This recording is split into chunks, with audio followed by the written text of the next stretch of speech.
dedicate to God. Father, in the mighty name of Jesus, we humble before thee, God, this afternoon, King of all thy glory. We give you praises, we give you adoration, my Lord, for there is none like you, dear Master Father. Father, Lord, it's another time we are going to hear from you, dear Master Father. How I pray, God, that you fill me up, Lord, because I want to overflow, King of all thy glory. How we pray, Jehovah, that you'll use me as a vessel, Lord, to deliver your word in accordance to your will, dear Master Father. Open our inner ears, Jehovah Father. We want to understand, King of all thy glory. For this, we humble prayer in Jesus' name.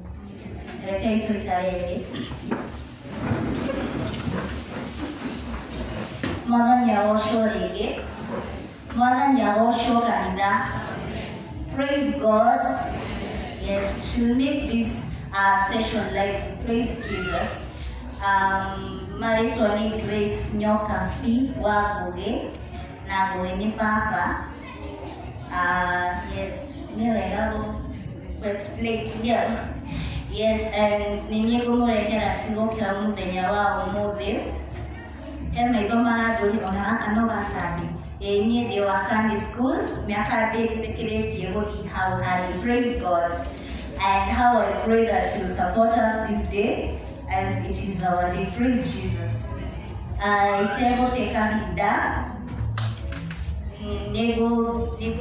start preaching what I have for you today. Jonah, chapter 1, verse 1 to 5, and 1 Timothy, chapter 1, verse 18 to 20. Praise God. Our theme today is conscience, and I'll start with explaining what conscience is. Praise Jesus.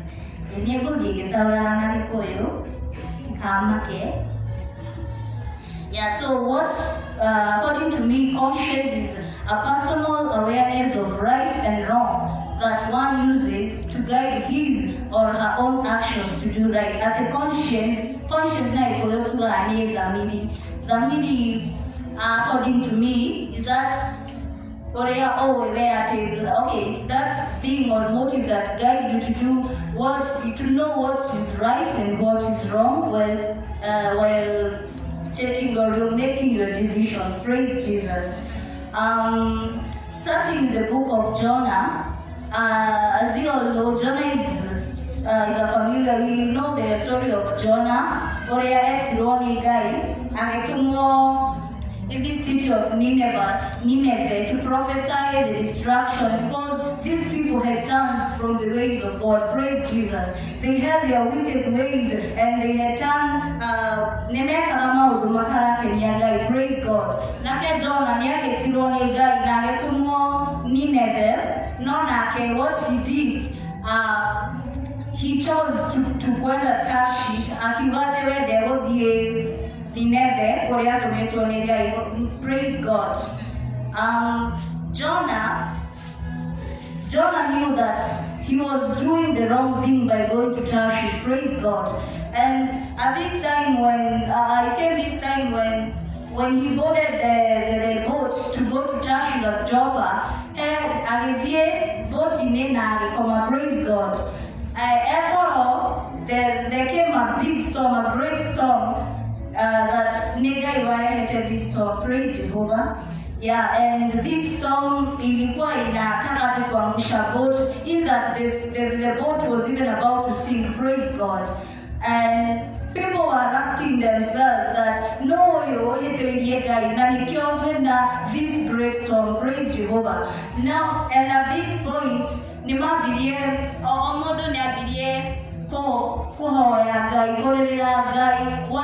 praise God. There are those who worship the gods, this small g god, these idols. Praise God. There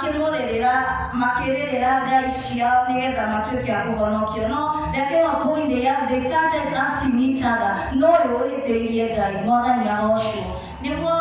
the captain Jonah akomete akemukiria kana wenye yohete iliye guy mother ni Yahoshua. And Jonah knew for a fact that never left to this destruction in the sea, because he had chosen to do his actions in his will, leaving aside and forgetting and resisting to do what God wanted. Praise Jesus. And in the book of Jonah, there are some lessons we learn from it. Number one, the sovereignty of God. Praise God. The sovereignty is more of power, ohoti, wadai, and we see God akirehe this storm to that sea, in that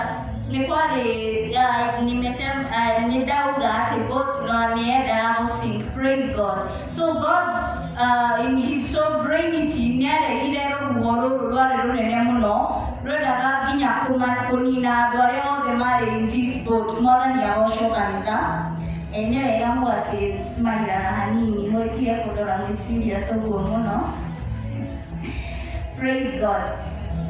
That's real. There we see the sovereignty of God bringing this great storm. Otire modo wa de bihota kurehe this kind of storm. Praise Jesus.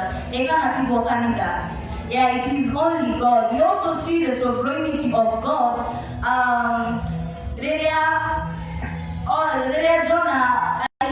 Jonah Mary mamenyire ati Jonah niwe wina mahetia ati niwe uregete gwika uria Ngai arenda na agikio in the sea na kemerione fish, a big fish. Praise God. Now what we see, there's the sovereignty of God here.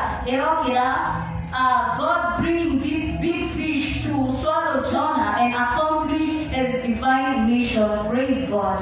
So Jonah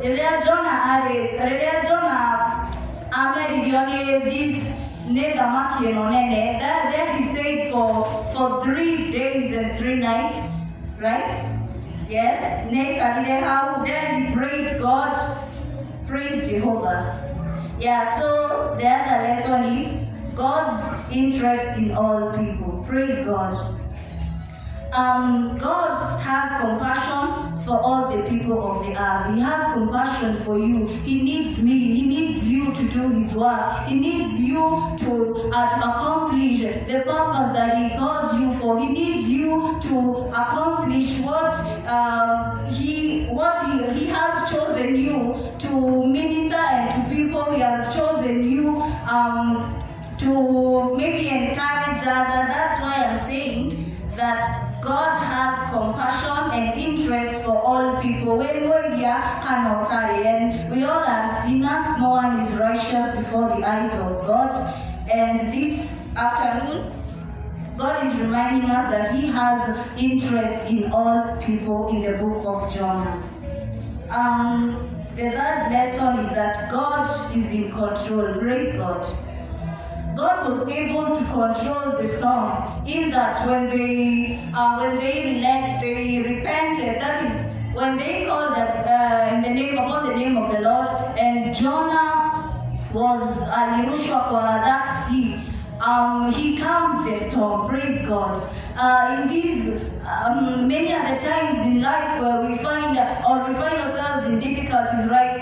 Like right now when the pandemic hit our country, praise God. God is still in control. He has always been with us. He's been faithful. His grace has been sufficient. Yes, some are struggling, but I want to tell you this afternoon that God is in control. He knows best, and his time is always the best. More than Yawosho Kanila. The other thing we learn in the book of Jonah is that mankind is accountable. This relates to that he has interest in all people. We are accountable to God in that we share in dominion with him. So we are required to fulfill the God's divine plan, in that we at that time when we minister to others, encouraging others to repent. That is how we are accountable to God. The other thing is that people can change. Jonah, in the belly of the fish, he was crying to God to forgive him. Praise God. And this shows that even if Jonah had relented before, he was able to change, so that he was able to change to come into to familiarize that, to come into the familiar that he should do everything in accordance to God's will, and that he should obey God. Praise God.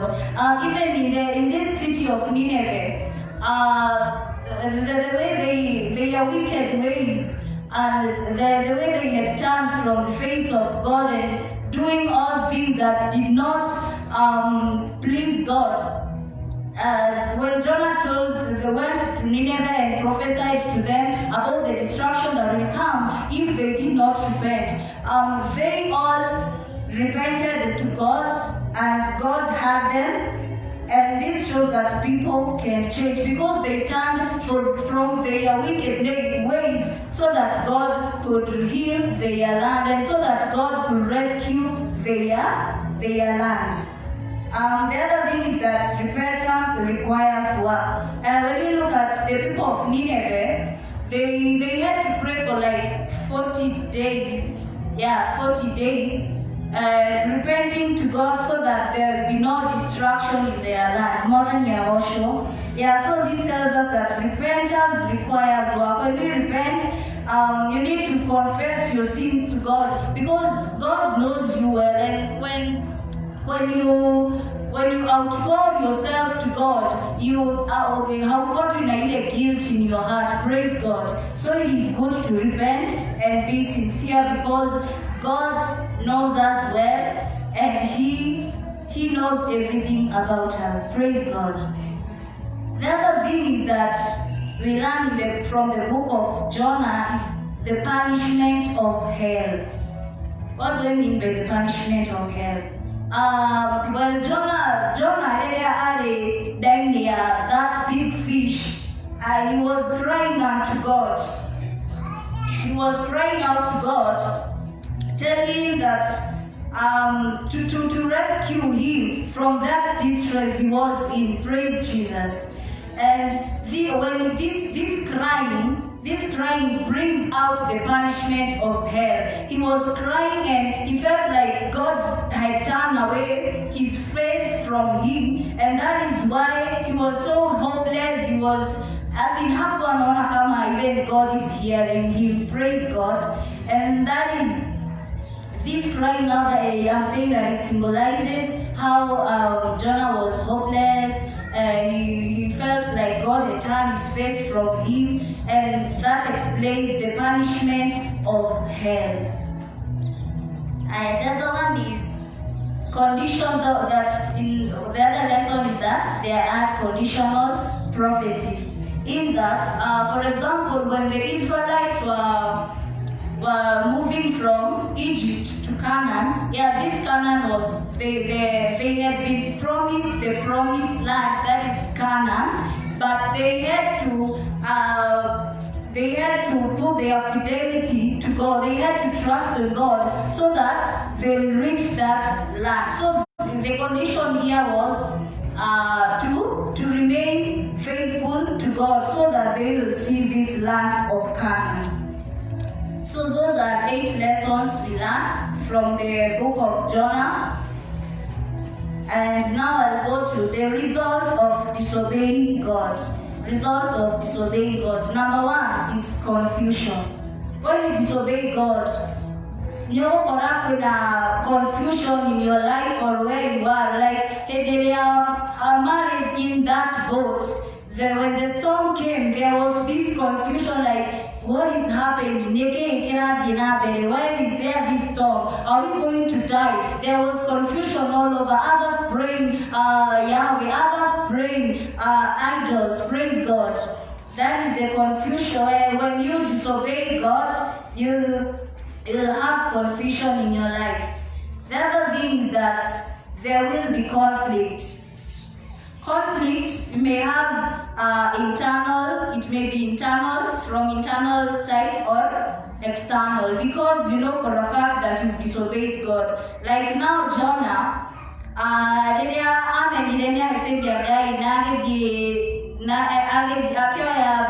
and he boarded a boat to go to Tarshish. On earth, why he was having this conflict within him that I have disobeyed God and so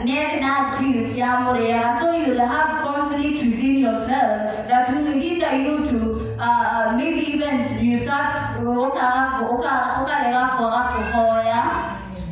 you find that your spiritual growth is declining and all that. There is also cost in disobeying God. The other thing is that you will have regrets. Yeah, like now I know when Jonah now saw the storm and all the people were getting back to him like it is you, that is why we are having this storm, you are going to die. Yeah, you'll start having regrets. I'm sure that even Jonah was regretting where he was then because of all the pressure around him. Then the other thing is that there will be pain. Pain in that, now for instance, no, not pain, but disaster. Disaster, if we will not listen and obey God, He will discipline us, and His goal is that we learn to trust in Him with all our hearts and lean not on our own understanding. Here we'll get God disciplining us, so that we may be on the right path with Him and that our paths may be straight.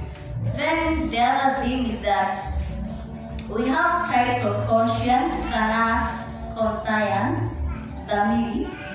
Number one is a good conscience.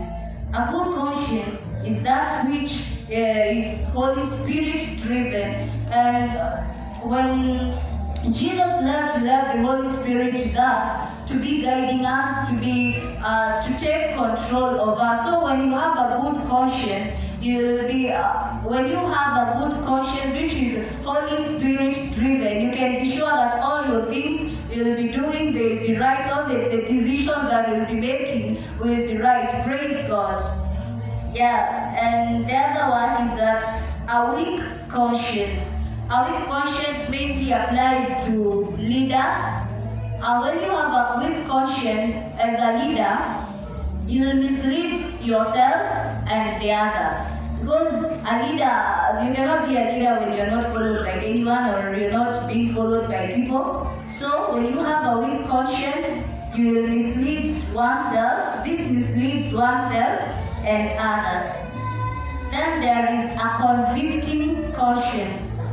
Convict is guilt, and when you have a convicting conscience, this means that yes, you know that this is right and this is wrong, but you choose to do wrong, and now that you know that what you're doing is wrong, you'll be your conscience will be eating you up in that. That guilt will mislead you, will make you have these things you say like conviction, conflict amongst yourself, within yourself, and this regrets, pain, disaster, and all that.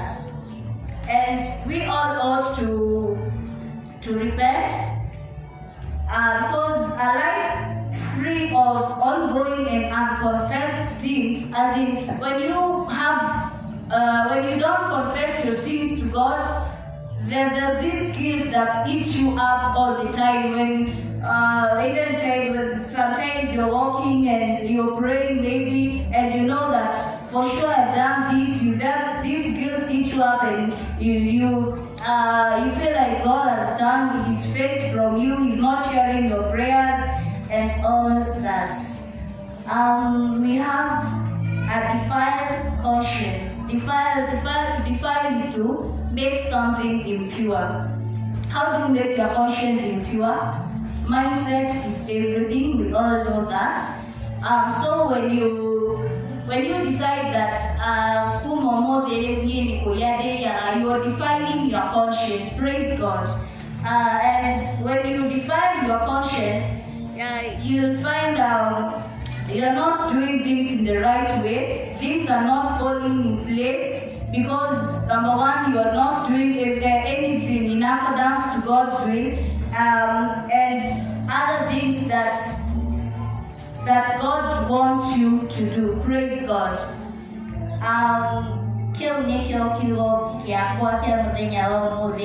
And I'd like to thank our vicar for allowing me to use his pulpit this day, as well as the Sunday school teachers for giving me this chance to deliver God's word today, and I hope that you'll all be blessed. In the name of God the Father, God the Son, and God the Holy Spirit.